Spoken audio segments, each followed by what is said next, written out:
Every single morning across America, Canada, and Europe, millions of people walk out to their driveways, start their Japanese engines, and within the first 90 seconds of operation, cause more internal damage than a full year of highway driving. They do not know they are doing it.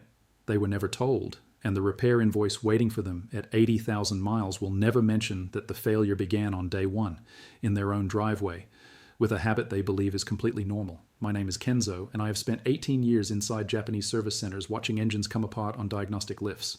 I have seen the same failure pattern repeat itself thousands of times across Toyotas, Hondas, Mazdas, and Subarus. And I have watched owners stand there confused because they followed the maintenance schedule perfectly. They changed their oil on time. They used the recommended grade. They never missed a service appointment. And their engine still failed decades before it should have. The maintenance schedule did not fail them. The information that never made it into that schedule failed them. What I'm about to explain is not a secret additive or a miracle product. It is a behavioral pattern that every Japanese domestic market driver understands instinctively and that almost no Western driver has ever been taught. It is the single biggest reason why identical engines in Japan last 400,000 kilometers, while the same engines in Western markets fail at 150,000. And once you understand it, you will never start your car the same way again. Inside your engine, there are approximately 7 liters of oil sitting in the oil pan when the car is parked overnight. That oil has drained down from the cylinder walls, the camshaft journals, the valve stems, and every other critical friction surface in the upper engine. When you turn that key in the morning, your oil pump activates. It takes between 3 and 7 seconds for oil pressure to build, and for lubricant to reach the camshaft and cylinder walls at the top of the engine. During those 7 seconds, metal is moving against metal with almost no protection. This is called dry start wear, and it accounts for more than 75% of all engine wear that occurs over the lifetime of your vehicle. Japanese engineers have known this since the 1970s. They have published internal studies documenting exactly how much damage occurs in the first 30 seconds of cold operation. The numbers are not small. A single cold start in freezing temperatures causes the equivalent wear of 150 kilometers of highway driving. In moderate temperatures, that number drops to approximately 50 kilometers. But the damage is cumulative. It adds up. And it never reverses. Now here is where the mistake happens. In Japan, the typical commute pattern is fundamentally different from Western driving habits. Japanese domestic drivers often travel 15 to 30 kilometers in a single direction to reach their workplace. The engine reaches full operating temperature within the first 8 minutes of driving and stays at that temperature for the remainder of the journey. Oil flows properly. Metal expands to engineered tolerances. Combustion byproducts are burned off before they can contaminate the oil or form deposits on internal surfaces. The engine operates in its designed thermal window for the majority of its running time. Compare this to the average Western commute. Studies from the American Automobile Association show that 78% of American drivers travel less than 10 miles to work. In urban areas of the United Kingdom, the average single-trip distance is under 5 miles. In Canada, short-trip driving accounts for 82% of all vehicle use during winter months. What does this mean for your engine? It means the engine never reaches full operating temperature. It means oil never gets hot enough to evaporate moisture and fuel contamination. It means combustion byproducts condense on cylinder walls and mix with the oil instead of being expelled through the exhaust. It means every single trip begins with a cold start and ends before the engine is finished warming up. Your engine spends its entire life in the thermal zone where wear rates are highest and protection is lowest. And your maintenance schedule has no idea this is happening. Japanese automakers design their engines to last. That is not marketing language. The engineering tolerances, the metallurgy, the surface treatments on internal components are genuinely superior to most Western alternatives. But those designs assume a specific operating pattern. They assume the engine will reach operating temperature and stay there. They assume combustion will be complete and efficient. They assume oil will cycle through its full thermal range and burn off contamination naturally.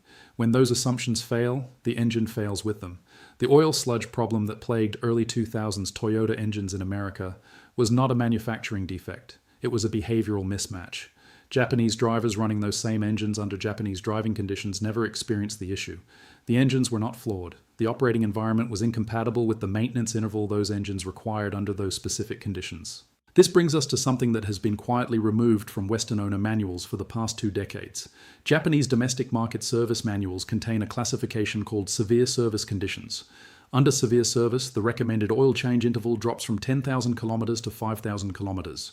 The air filter inspection frequency doubles. The spark plug replacement interval is cut nearly in half. Severe service conditions include frequent short trips under 8 kilometers, extended idling, stop-and-go traffic, extreme temperature operation, and dusty environments. Read that list again. Frequent short trips, stop-and-go traffic. Extreme temperature operation, that is not severe service. That is Tuesday morning in Chicago, London, Toronto, and Sydney. That is the daily driving reality for more than 80% of Western vehicle owners. And yet, almost none of them have ever heard the term severe service or know that their maintenance schedule should have been adjusted the moment they drove off the lot. Why was this information buried? Follow the service revenue. A vehicle on a standard maintenance schedule visits the dealership less frequently, but generates higher repair revenue when components fail prematurely. A vehicle on a severe service schedule visits more often for routine maintenance, but rarely requires major repairs because wear never accumulates to failure thresholds.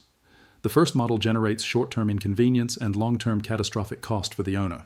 The second model generates consistent moderate cost and long-term reliability. The first model is more profitable for service departments. The information was not hidden because it was incorrect. It was hidden because correct information reduced the revenue opportunity that premature failure creates. Japanese fleet operators understand this perfectly. Taxi companies in Tokyo follow severe service protocols on every vehicle without exception. Delivery fleet managers in Osaka change oil at half the consumer recommended interval. They do not do this because they enjoy spending money on maintenance. They do it because they have calculated the lifetime cost of ownership and discovered that aggressive preventive maintenance is dramatically cheaper than component replacement. An engine that receives proper severe service care costs approximately $800 more to maintain over 300,000 kilometers. An engine that follows standard consumer intervals and fails at 180,000 kilometers costs $4,500 minimum to rebuild or replace. The math is not complicated. But the math only works if you have the information to make the calculation. So what should you actually do? The first step is acknowledging reality. If your typical drive is under 15 minutes, if you sit in traffic regularly, if you make multiple short trips per day, if you start your engine and turn it off before the temperature gauge reaches the middle mark, you are operating under severe service conditions. Your oil change interval should be cut in half from whatever your manual recommends, not because the oil chemistry fails faster, but because contamination accumulates faster when combustion is incomplete and operating temperatures are never reached. The second step is adjusting your warm-up behavior. The Japanese practice is to start the engine and allow it to idle for 30 to 60 seconds before driving, not 10 minutes. Not until fully warm, just long enough for oil pressure to fully establish and for lubricant to reach all critical surfaces before load is applied. Then drive gently for the first 5 minutes, keeping engine speed below 3,000 RPM until the temperature gauge begins moving. This single habit reduces cold start wear by up to 60% according to internal studies from the Japan Automobile Research Institute. The third step is taking your engine on a thermal cycle at least once per week. This means a continuous drive of 20 minutes or more at highway speeds. Long enough for the engine to reach full operating temperature and stay there. Long enough for moisture to evaporate from the oil. Long enough for carbon deposits to burn off intake valves and combustion chambers. Japanese mechanics call this engine breathing. It is considered standard maintenance knowledge in every JDM service training program, and it costs nothing except the fuel to drive somewhere you were probably going anyway. The difference between a Japanese engine that fails at 150,000 kilometers and one that reaches 500,000 kilometers is not luck. It is not manufacturing variation. It is not magic additives or secret compounds. It is information. Information about how engines actually wear. Information about what severe service really means. Information about why the maintenance schedule in your glove box was never designed for the way you actually drive. That information exists. It has existed for 50 years inside Japanese service centers, fleet management offices, and vocational training programs.